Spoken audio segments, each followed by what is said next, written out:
Imagine digging in a mine, not for gold, not for diamonds, but for lead and zinc. This was happening in a place called Broken Hill in what's now Kabwe, Zambia. The year was 1921. Miners were hard at work, deep underground. They were expecting to find metal ores. Instead, they found something quite astonishing. It was a skull, not just any old skull, mind you. This one was ancient, very, very ancient indeed. It belonged to an early human, a hominid. This discovery would send ripples through the world of science. It was a piece of a puzzle about where we all came from, found right there in the heart of Africa. The skull was found by a Swiss miner named Tom Zwiglar. Or perhaps it was an unnamed African miner who first saw it. The records are a bit hazy on that exact point, as they often are with big discoveries. What we do know is that it was pulled from a depth of about 18 meters. That's like the height of a 6-story building, but going down into the earth. The skull was remarkably complete. It had a thick brow ridge, a large face, and relatively small brain case compared to us modern humans. They called it Broken Hill Man or Kabwe Man. It was one of the first important early human fossils found in Africa. It made people sit up and think. So what was so special about this bony find? Well, Kabwe Man, scientifically known as or sometimes lived a very long time ago. We're talking hundreds of thousands of years. Estimates range from 300,000 to possibly even 500,000 years old. Think about that. Modern humans have only been around for about 200,000 to 300,000 years. This chap was an ancestor or a close cousin. Finding him in Zambia helped show that Africa was truly the cradle of humankind. It wasn't just one place in Africa, but many places, including the land we now call Zambia. This was big news. Kabwe Man tells the story of a different world, a world with giant animals and humans who were still figuring things out. He even had cavities in his teeth, some of the earliest known. This tells us a little about his diet, or maybe just his bad luck with dental hygiene. The original skull is now in the Natural History Museum in London, which is a bit of a shame for Zambia. But its discovery remains a hugely important moment. It put Zambia on the prehistoric map. It reminds us that history isn't just about kings and queens and recent events. Now let's fast forward a bit. Not too much, just a few 100,000 years. We are still deep in Zambia's past. Imagine people much like us, but living in a very different world. They didn't have supermarkets or smartphones. They lived off the land. And like people everywhere, they wanted to express themselves. They wanted to tell stories, record events, or maybe perform rituals. How did they do this without paper or pens? They used rocks. Big, flat rock surfaces became their canvases. Zambia is home to some truly amazing rock art sites, real ancient art galleries hidden in the landscape. One of the most famous places is Mwela Rock Paintings near Kasama in the northern province. There are other sites too, like Mumbwa Caves and Nachikufu Caves. These aren't just a few scribbles here and there. We're talking about thousands of individual paintings. Some are schematic, meaning they are made of lines and dots and strange symbols. Others are more naturalistic, showing animals and human figures. The artists used pigments made from iron oxides for reds and yellows and charcoal for black or manganese. They painted hunters with bows and arrows. They painted animals they saw around them, perhaps eland or kudu. It's like a window into their world. Why did they paint these things? That's the million-dollar question, isn't it? Archaeologists and anthropologists have lots of ideas. Some think it was part of hunting rituals to bring good luck. Others believe it was connected to shamanism, where a spiritual leader would enter a trance and then paint their visions. Some paintings might be teaching tools, showing younger generations about hunting or social rules. Perhaps some were just for decoration or to mark territory. The truth is, we don't know for sure. The people who made them are long gone, their voices are silent. But their art whispers to us from the stone. The age of these paintings is also a bit of a puzzle. Some are clearly very old, perhaps dating back thousands of years, maybe even to the late Stone Age. Others are more recent, made by Bantu-speaking farmers who arrived in the area later. You can sometimes see different styles painted on top of each other, like ancient graffiti. This shows that these sites were important for a very long time. They were special places. Learning about this rock art helps us understand the long history of human creativity and spirituality in Zambia. It's a fragile heritage, and it's incredibly precious. We need to protect these outdoor galleries for future generations to wonder at. Let's journey to another fascinating spot in Zambian history. This one is called Ingombe Ilide. It means the place where the cow lies down, or sleeping cow in the Tonga language. It's an archaeological site near the confluence of the Zambezi and Luzitu rivers, not far from the Kariba Dam. Around the 7th century AD, something interesting started happening here. It wasn't a massive city with towering walls, but it was a very important place for trade. Think of it as an ancient marketplace, a hub connecting different parts of southern Africa, and even reaching out to the wider world. This was long before Europeans had any idea what was going on here. The people of Ingombe Ilide were skilled artisans and traders. Archaeologists have found evidence that they worked with iron and copper. They made tools, weapons and jewelry. But what's really surprising is what else they found in the graves there. They found glass beads from India or the Middle East. They found seashells, cowrie shells, which came all the way from the Indian Ocean. These weren't local items. This tells us that Ingombe Ilide was part of a vast trading network. Gold and ivory from the interior of Africa were likely traded for these exotic goods. It's amazing to think of these connections existing so long ago. The most famous discoveries at Ingombe Ilide are the burials. Some individuals were buried with a lot of rich grave goods. We're talking about copper bangles, iron gongs, gold beads, and those imported glass beads. This suggests that some people in this society were wealthier or had higher status than others. Perhaps they were powerful chiefs or successful traders. One burial, known as the Gold Burial, was particularly lavish. It shows that there was a complex society here, not just simple village life. These people were sophisticated, they understood trade and value, they had connections that stretched for thousands of miles. But here's the mystery. Around the 10th or 11th century, Ingombe Ilide seems to have declined. Why? We don't know for sure. Perhaps trade routes shifted. Maybe there was environmental change or conflict. The site was largely forgotten until archaeologists rediscovered it in the 1960s, just before parts of it were flooded by the rising waters of Lake Kariba. Ingombe Ilide gives us a tantalizing glimpse into a period of Zambian history that is still not fully understood. It shows that complex societies and long-distance trade were happening in this part of Africa much earlier than some people used to think. It's a reminder of how much history still lies buried, waiting to be uncovered. When we think of pre-colonial kingdoms in Zambia, names like Lozi, Bemba, Lunda or Ngoni often come to mind. These were indeed powerful and influential groups with rich histories and cultures. But Zambia's past is like a grand tapestry woven with threads from many different peoples. Alongside these larger, well-documented kingdoms, there were numerous other smaller chiefdoms and communities. Each had its own unique ways of life, systems of governance and stories. Many of these are less famous, their histories perhaps not written down in books as often, but they were just as important to the people who lived them. These smaller groups often had fascinating social structures. Power wasn't always held by a single all-powerful king. Sometimes, councils of elders played a big role in making decisions. In some communities, lineage and kinship ties were incredibly important, defining who you were and what your responsibilities were. Think about the Tonga people, for example, known for their independent spirit and less centralized political system before colonial times.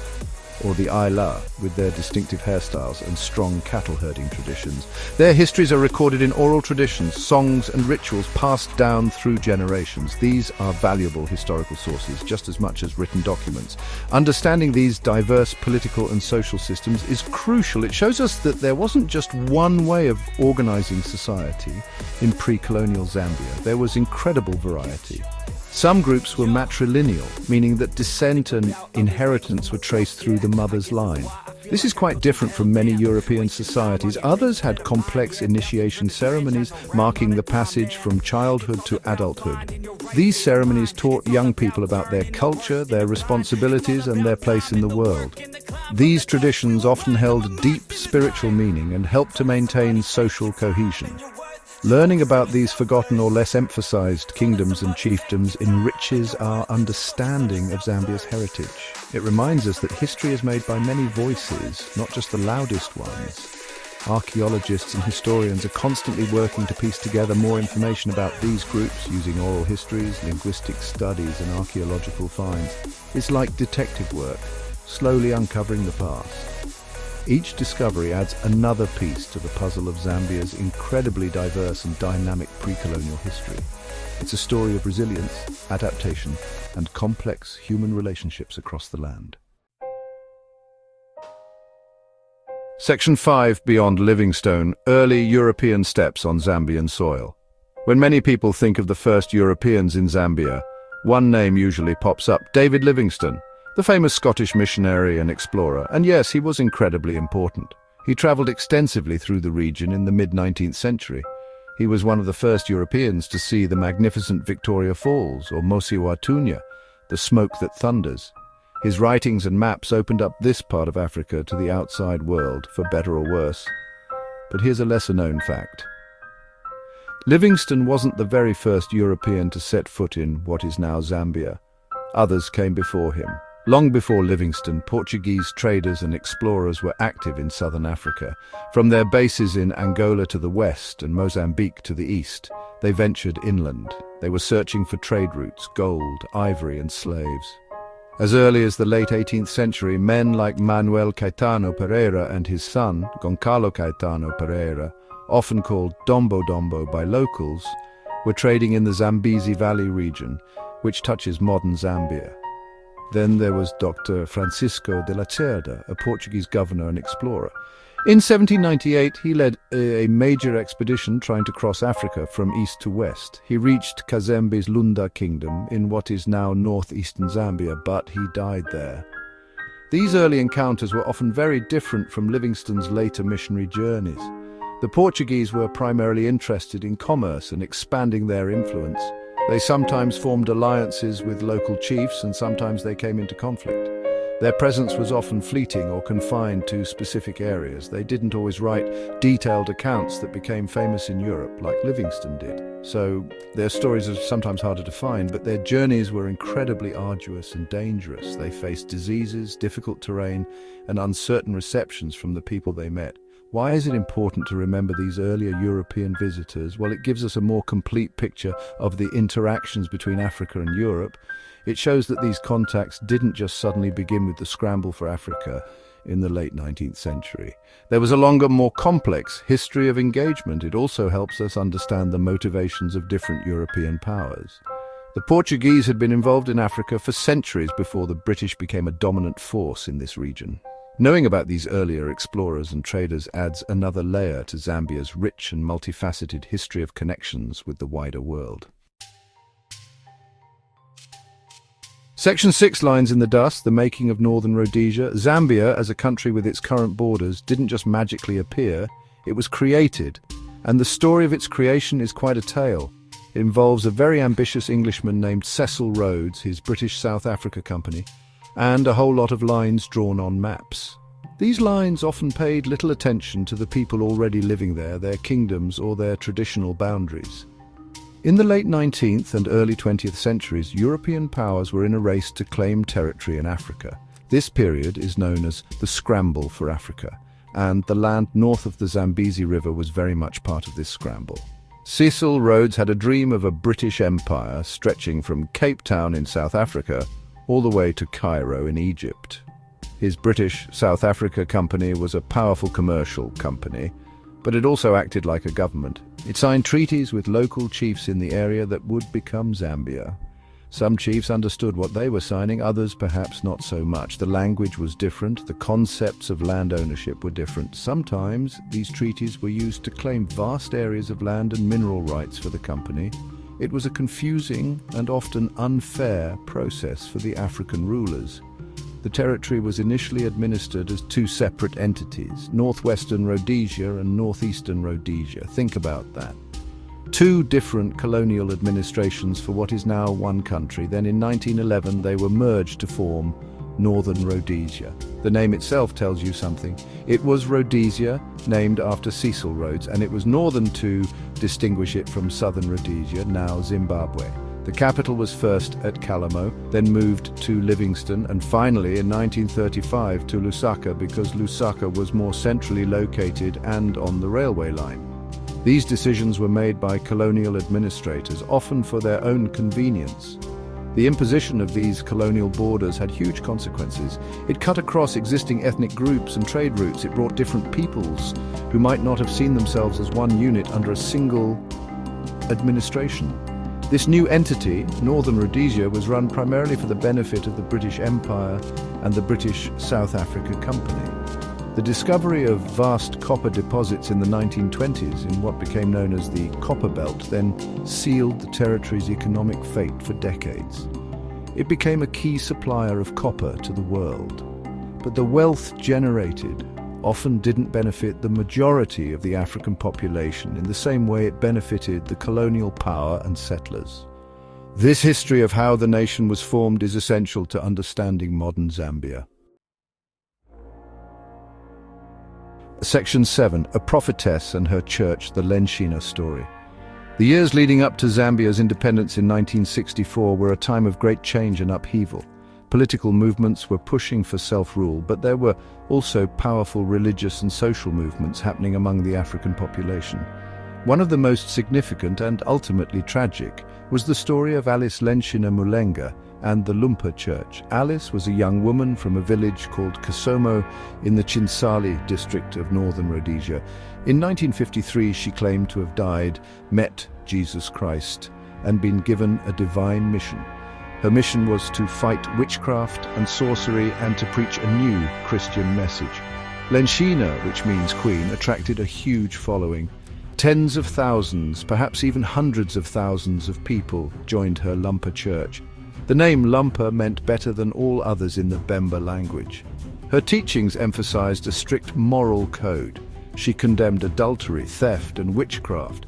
She also discouraged her followers from paying taxes to the colonial government or joining political parties. This was a powerful message for many people who felt marginalized by both traditional beliefs and the colonial system. The Lumpa Church built its own villages, separate from others, and developed its own hymns and rituals. It was a real force.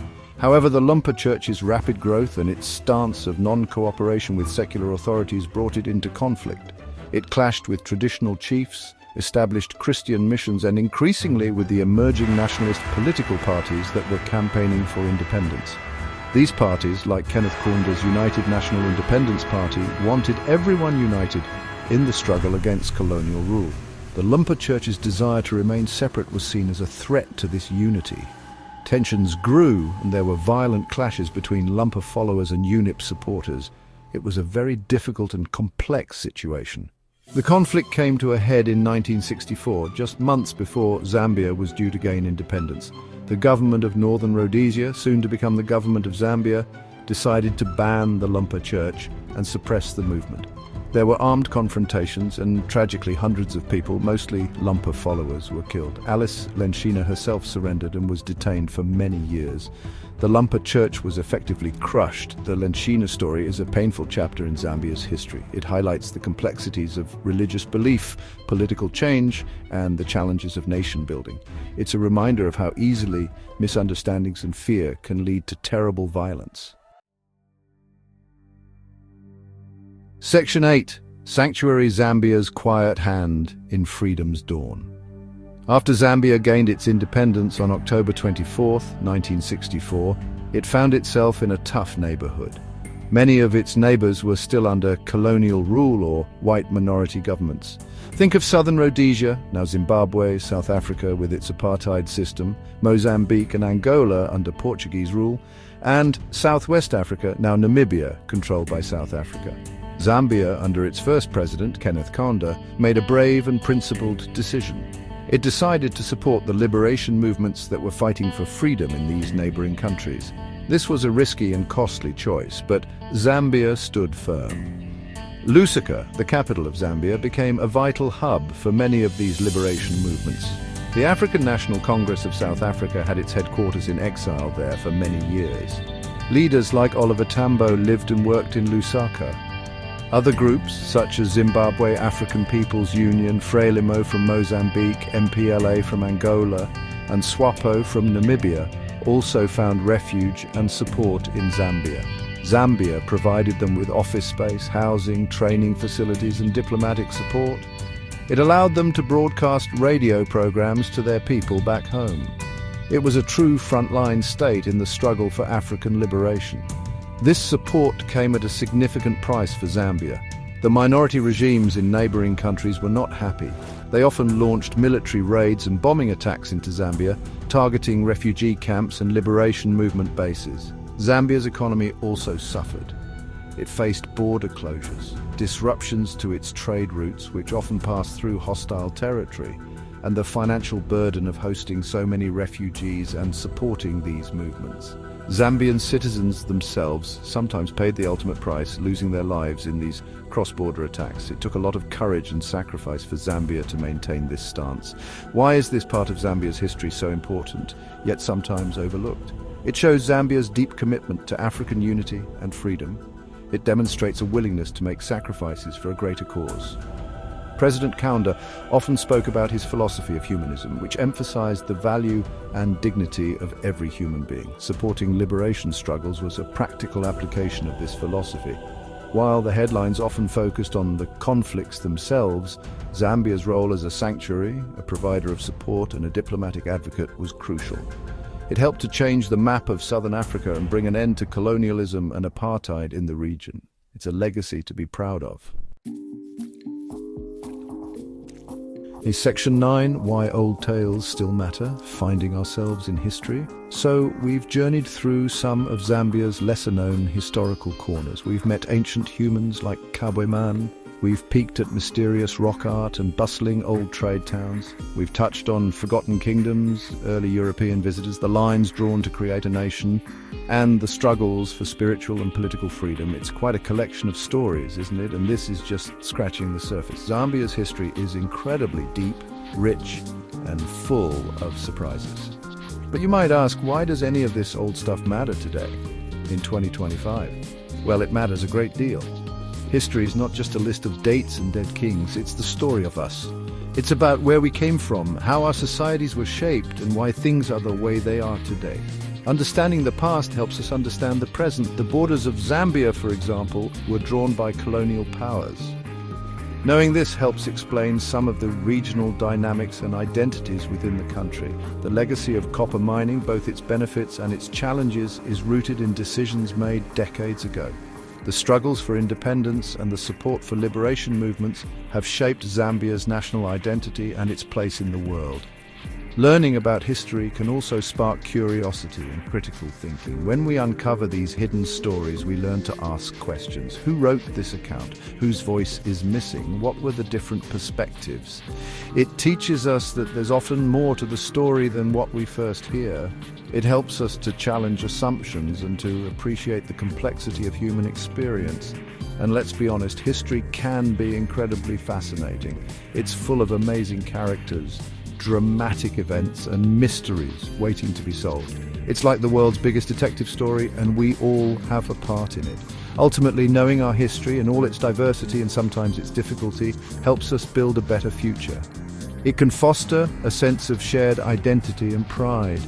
It can teach us lessons from past mistakes and inspire us with stories of resilience, creativity, and courage. For Zambians, exploring the nation's hidden histories can reveal an even richer tapestry of heritage than is commonly known. For everyone, learning about the history of places like Zambia broadens our understanding of the human story. So, keep digging, keep asking questions, and keep discovering. The past has so much more to tell us if only we take the time to listen.